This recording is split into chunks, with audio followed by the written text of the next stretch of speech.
One of the goals of the WBA process is to help students get into the habit of asking for feedback and then acting upon it. When you ask an instructor to observe your performance on a particular EPA, let's say gathering a history and doing a physical exam, you're also asking for feedback. The form will contain formative feedback to help you succeed in clerkship.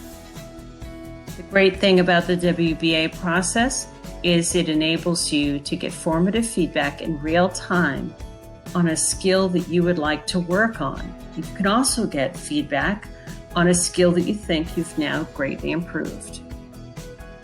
Feedback can involve appreciation to motivate you, coaching to teach you, and evaluation to assess you according to established criteria.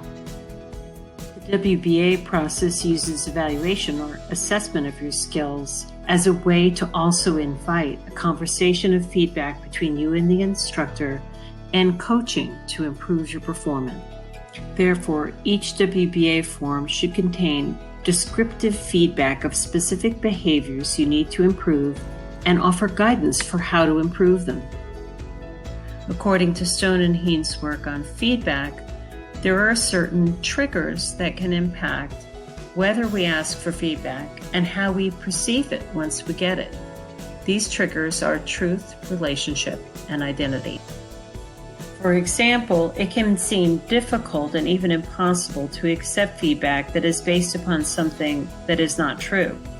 For example, a misconception of what we did or how we did it, or whether we performed a task as expected.